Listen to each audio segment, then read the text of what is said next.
Wilson here at C2E2 2022. Subscribe to Raze Chaos. And welcome back, everybody. My name is Raze Chaos. You've made it back to my channel, and it is another first for Raze. For the first time, we have got the Walmart exclusive VHS cover of Killer Klownz from Outer Space. Now, it's no secret that Raze loves himself some Killer Klownz. This was an absolute must. This is another of, well, this actually showed up, I think 2 days after I got back from C2E2, where I was very, as you can imagine, I was very, very anxiously waiting for this thing.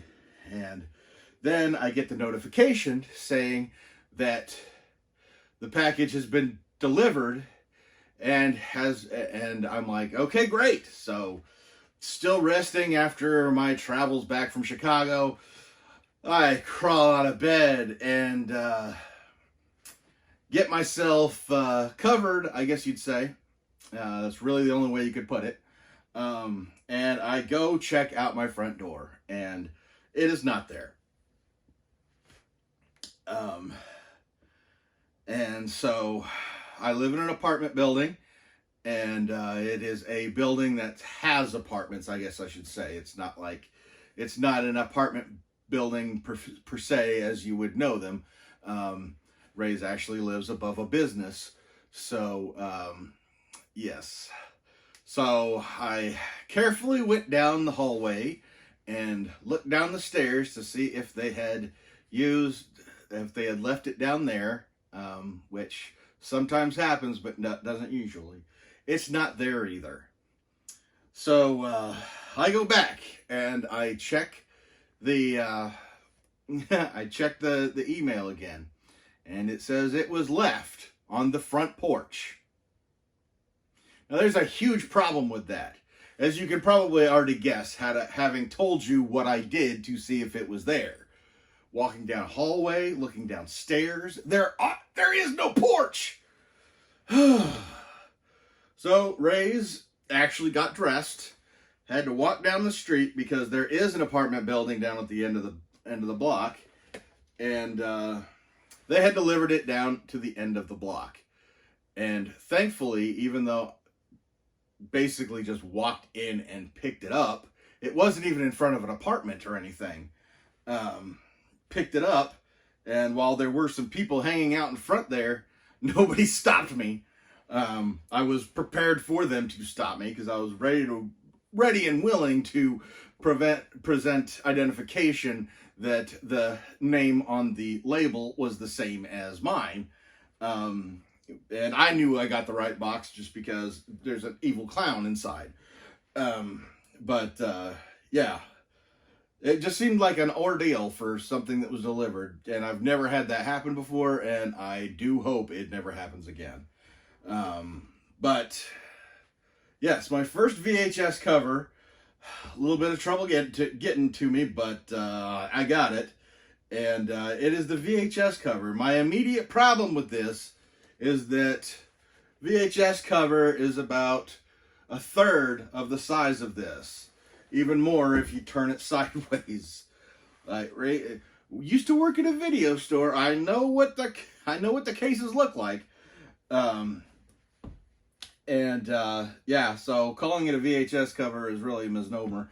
But I do remember this cover, and it is the actual cover of the original VHS, which is totally awesome. And if you've watched my channel for any length of time, you know that this is a movie that I watch regularly.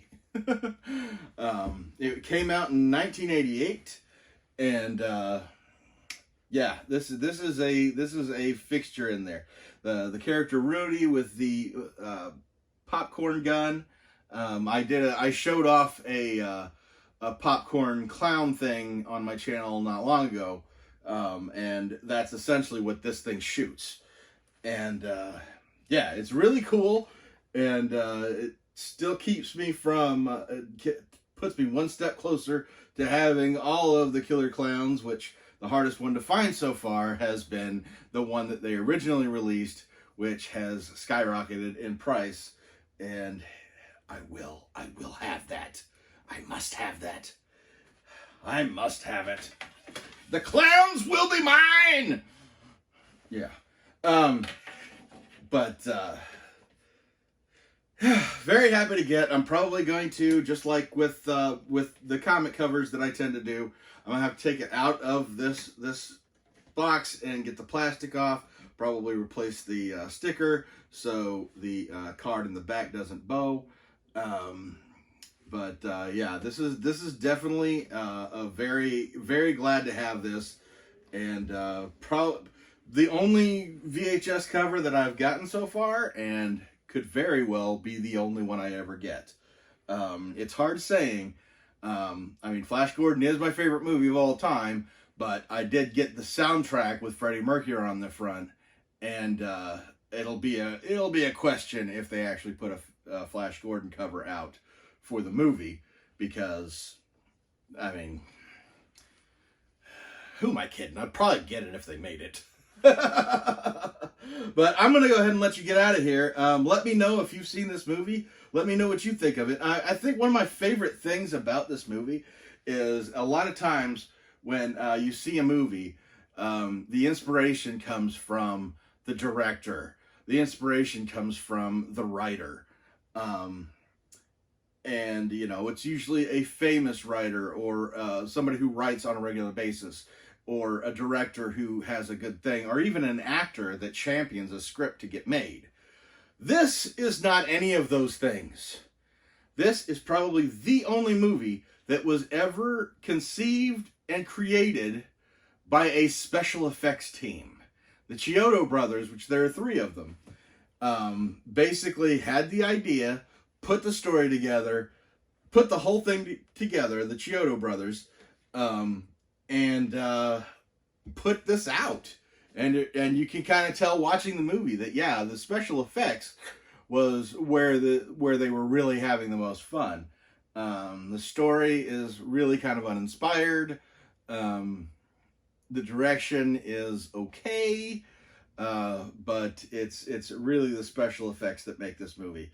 And the sequel has been in development hell ever since. Just recently heard that, yes, they're going to go ahead with another. I don't even know. But it's been so long that some of the animatronics and masks that they've used for this movie were repurposed for other movies. If you've ever seen Troll 2, you'll notice that was it Troll 2 or one of the Ghoulies movies? Where basically you have what were the Killer Klownz painted gray and in the background. And yeah, that it was kind of hard to take, but it happens. So, okay, I'm really gonna let you go now. Talk to me in the comments about the Killer Klownz from Outer Space. Click like if you've enjoyed this, and never forget that life is full of odd moments. You never know when you're gonna be defined.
There you go.